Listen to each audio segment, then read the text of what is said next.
झूठी इज्जत और अना की दौड़ में रिश्ते बहुत पीछे रह जाते हैं।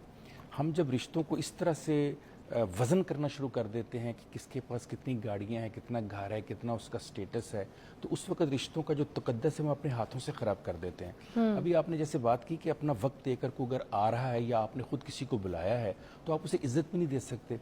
अब इज्जत कौन देगा? देखिए, बड़ी आसान सी बात है, इज्जत वो देगा जिसके पास इज्जत होगी।